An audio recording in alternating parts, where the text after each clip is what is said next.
Welcome to Adventures in Surgical Weight Loss with Dr. R. I'm Dr. Richard Rasmussen. I'm a bariatric surgeon and excited to bring you another story from a surgical weight loss patient. My goal is to give patients a place where they can share their amazing stories. I get to hear these stories all the time. I hope through this process to get rid of some of the bad information that exists about surgical weight loss. Today we get to hear from Amanda Pierce. She shares an incredible story. She shares how mental health really affected her physical health and put her in a place that was very difficult and gained a lot of weight, and then how she worked through that and lost a bunch of weight after a gastric bypass surgery, and just the benefits that has been in her life. And I think it's a wonderful story that you'll really enjoy listening to. Today I have the opportunity to sit down with Amanda Pierce. Welcome, Amanda. Thank you. Glad to have you. Well, why don't you tell us your story? Okay. So I grew up a very athletic kid. I was a beanpole. I couldn't keep weight on. I was just very extremely active. Never thought twice about my weight growing up. And then I got married, and then I had kids. While I was pregnant with my first child, my mental health started to get a little wobbly. And after I had him, I ended up going inpatient in a psych unit. I was put on new medications, and I was diagnosed as bipolar. And that's kind of the start of my problems with weight. I think it was a combination of being put on new medications. Some of the meds I was on are notorious for weight gain and slowing your metabolism. But then also, it was very much the cycle that happens with mental health and weight, where I'd be having a hard time. And so I would turn to food as a way of self-medicating. And then that in turn would make me feel worse about myself, make me gain more weight, which then would make me turn to food more. So it was a vicious cycle, and I gained about 80 pounds in a year, that first year. And it was really hard for me. I kind of joke that it was almost a reverse body dysmorphia, where in my mind, I was still thin. In all of my dreams at nighttime, I was thin, and it wasn't until I looked in the mirror or saw photos of myself that I almost didn't recognize myself. So it was really hard for me, the weight gain. I had tried just about everything over those years. I tried a medical weight loss program. I tried every diet you can think of, including pre-made meals being delivered to your home. I even went to Overeaters Anonymous. I saw a nutritionist. And with all of those various things, I would have some amount of success. The problem was maintaining that for a long amount of time. And I think, first of all, just, being a human and experiencing the ups and downs of life, being a mom and a wife, can be hard. But then also combined with my bipolar disorder, I would be doing really well. And then if I hit a bump in the road with my mental health, my weight loss and my health and everything took a back burner. And so I found it very hard to maintain any type of program or new habits through that. So I had looked into weight loss surgery. I had discussed it with my psychiatrist several times. It was on my mind for a few years. And then when I finally decided to take the plunge, I watched a video that your um, your center had put out, just giving basic information. And there was a statistic that I believe you shared on the video about the chance of somebody losing the weight and maintaining the weight on their own. And I think that is what struck me the most. And I thought, okay, yes, this is very hard. And the chances of me losing this weight on my own are very low. And so I do need that extra bit of help. So that's when I decided to take the plunge. And it's one of the best decisions I've ever made. Oh, that's awesome. Yeah. The number I probably quoted was about 15 to 20% of patients are able to lose a significant amount of weight and keep it off. So definitely very low number. And it really depends on which study you're looking at. And there's so many factors, but our bodies are designed to maintain that weight to get us through periods of starvation. And so when we have plenty of weight, it's harder to get it off than it is to get it on. And so you're fighting the biology, I guess, is my point in saying all of that. Yeah, definitely. So you decided, okay, this is for me. I need to do it.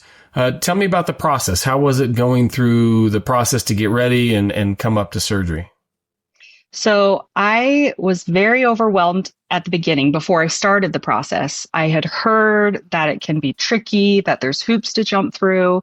I luckily had a neighbor friend who had recently had a gastric surgery. And so she helped encourage me and told me where to start.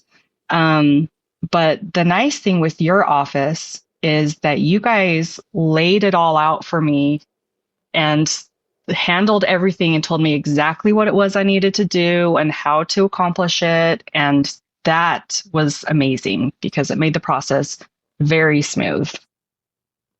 Oh, that's great. I love to hear that. We have put a lot of effort and resources into that. So I'm glad to hear that that's working in that way for you.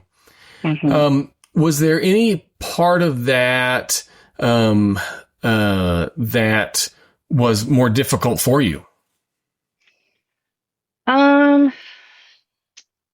The pre-op diet isn't the funnest thing in the world, but I've always been someone who preferred to drink my calories rather than eat them. And so it wasn't the hardest transition for me. But no, it really was a pretty smooth process up until the surgery. Yeah. That's awesome. Now, if I recall, you had a gastric bypass. Yes. Done by Dr. Baker. That's awesome. What, I'm sure he talked to you, and of course our seminar talks about the different options. What were the things in your situation that led you to decide on a gastric bypass? So the number one factor for me was the reduce in acid reflux. I was on medicine for acid reflux. I even had some damage to my vocal cords from prolonged reflux. And so once Dr. Baker heard of that, then he, suggested the Roux-en-Y bypass. And I was very glad that I went that route. I had some concerns about dumping syndrome, which I understand is a little more common with the Roux-en-Y surgery as opposed to like the sleeve. That I honestly haven't had that much of a problem with it. If I have a problem with it, it's because I'm doing something I know I'm not supposed to be doing. I had a little extra bite of something sweet or things like that. But it's almost worked to my advantage because I would honestly say I had a sugar addiction before the surgery. That was my vice, was sugar. And I think the surgery choice that I made was the perfect one for me because that's kept me also accountable because I know I have to stay away from sugar now, and so that's helped me to break the cycle. So I'm very glad that I went with the choice I did. Oh, that's great. How soon after surgery did you notice improvement in your reflux? Oh, it was instant. Yeah. Instantly. Yeah. It reminded me of when I was pregnant, I would have reflux, and then the day after I gave birth, it'd be gone. It was the same phenomenon where just like the next day it was better, and it was such a relief. My vocal cords have healed. My friends used to make fun of me. They called it my smoker's cough because if they got me laughing, it was this awful hoarse coughing that would follow.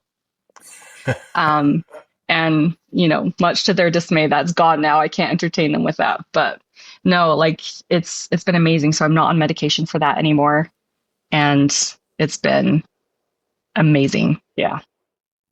That's awesome. I really love that operation for that aspect of it. And it's, and it is immediate. I mean, it's, that next day you wake up, or even that same day you wake up and you don't have that acid coming up, and it's a beautiful thing. I wish it was 100%. Just for those that are listening, it's, there's still some patients who can have bypass anatomy and get some reflux post-op, but it's a small percentage, and most have the experience you had. Yeah, it's been great. Going through surgery and then in the early postoperative period, anything memorable about that? Any hiccups? Anything that was difficult? I feel blessed that I haven't had any major complications. I haven't had any crazy food aversions since. The only real hiccup I had was it was hard for me to stay hydrated. But your office prescribed me to go get IV fluids. And so I did that for a time, which helped greatly and got me right back on the right track with my fluids. But that's really been the only complication I've had. And that was a short period. That was maybe a couple weeks where I went in regularly for fluids. And since then, I've been able to maintain it on my own. Awesome. Awesome. Mm-hmm. What was your starting weight? Where did you start at? So I was just around 260 pounds when I started. And how much have you lost? Oh, and I'm now about 145. So 115 about. That's fantastic. Yeah, it's been great. That's fantastic. What are some of the non-scale victories you've seen?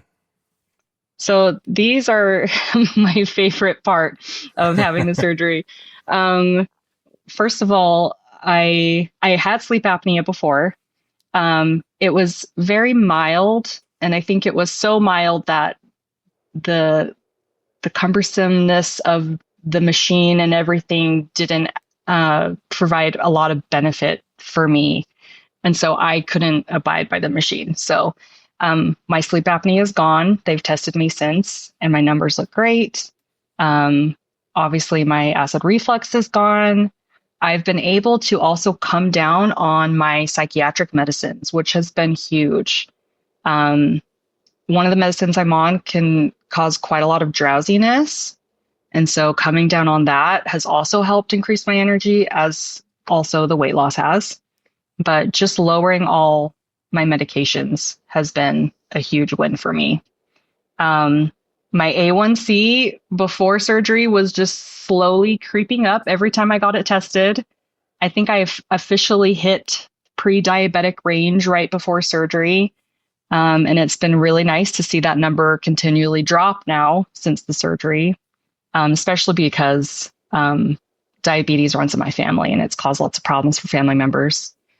And then a huge thing for me is being able to shop wherever I want.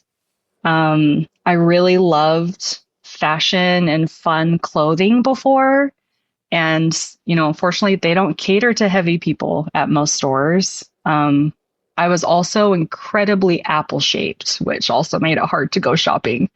So that's been really nice. Oh, that's fantastic. Let me ask a little bit more about the mental health. You mentioned, you had done things to lose weight before in the past, and then there would be something that would come up that would kind of derail you for a little bit. And then that would, basically the weight would come back on. And how have you managed that? How have you managed those hiccups in the road? Um, I mean, the one thing is the surgery is a tool, right? You can't just expect the surgery to do everything for you. But on the other hand, it is a very good tool in that it provides a restriction on how much you can eat. And it does provide a restriction on what you can eat. Like, sugar would make me ill if I ate it now. And I think those are the restrictions that I needed to maintain it. Also, the fact that it's, for a lot of people, a pretty rapid weight loss. Made it easier too, because the more weight came off, the easier it was to maintain the healthy habits. And so instead of being a negative vicious cycle, it kind of flipped around and just became more and more positive.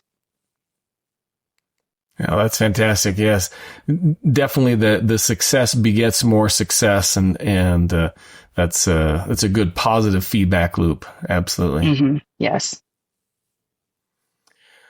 What else should we know about your story? So before surgery, I had after having tried almost everything to lose weight, I really had got it in my head that I was a failure, that nothing I could do could change this. Most of the stories that I had heard of people getting gastric surgery, they had been overweight from a young age. That was not my case. I was thin well through my 20s. And so I also thought, well, that must mean that I should be able to lose the weight on my own. I just really thought there was nothing I could do to succeed in losing weight and getting healthier. I was a little scared about getting the surgery and then also failing again, because like I said before, it is a tool. I have made many lifestyle changes outside of, what comes along with the surgery. But the biggest thing that I want to say is just like, if you're one of those people that thinks there's nothing I can do, I've tried everything, and you just mentally can't take failing at one more thing, it is possible. It is possible to lose the weight. It is possible to have a healthy life. And that's the biggest thing that I think I'd want to share is you don't have to fail at one more thing. You do have to be smart. You do have to make those lifestyle changes. But, for many people, and definitely for me, it was the tool that I needed, that I could finally have a win. Oh, that's fantastic. You mentioned, making lifestyle changes. Maybe share with us some of those changes you've made in your life that have helped you be successful. So obviously, I've changed the way I eat. I eat a lot less. I eat a lot healthier. But it's been fun for me. Like I mentioned, I grew up very active. I played tennis competitively all through junior high and high school. I did not have the same energy when I was heavy, and it also caused some knee problems, I think, from the extra weight. And so I had let go of playing tennis because it was discouraging to play because I couldn't play the way I used to. So it's been really fun for me to be active again. I've started weightlifting. I know how important it is to maintain my muscle mass in order to stay healthy and keep the weight off. And so I've started weightlifting. I can hike with my family and kids again, and I don't tire nearly as easily as before. And so the biggest thing I think is my movement has changed. And that's just brought like a ton of joy back into my life. Oh, I love it. So, I think I've heard through your story, how much of a change it's made in your life. And maybe I'd love for you to maybe address, a little bit more on the mental health aspect, meaning, sometimes people find themselves so trapped in the mental health part of it that they just have a hard time breaking out. Any advice on how to accomplish that? I would say just work really closely with a mental health professional. I have a really great psychiatrist. She's seen me from the beginning before the weight gain. And she saw me through all of my, weight gain woes. And it was very much a joint decision with her to have this surgery. There were a couple times I had come to her a couple years ago where I just told her, I'm like, that's it. I can't do it anymore. I can't live like this anymore. I'm going to have weight loss surgery. And she'd say, well, okay, like that's an option, but let's really think about it, And it wasn't until I got into the right headspace where it wasn't a panic rush decision. It was me talking to her saying, okay, I know I've talked about this before, but I've done a lot of research. I've been maintaining my weight for quite a while now, and I really think this is a good decision for me. I had to be level-headed and in the right headspace going in. It couldn't be a panic decision. And I think that's helped me because since it is just a tool and you also have to put in the work, I think being calm and collected going into it has helped me to be very realistic about what to expect and what could happen and what my life will be like afterward. And so I just would say work really closely with, the professionals around you and just don't give up. Like I had told my therapist, I said, I'd rather be fat and happy than skinny and unhappy. And I didn't think it was possible for me to thrive. I thought, okay, my mental health has stabilized and I'm definitely doing a lot better than I was. But I thought stable was about as good as it was going to get. I didn't even think it was possible for me to thrive.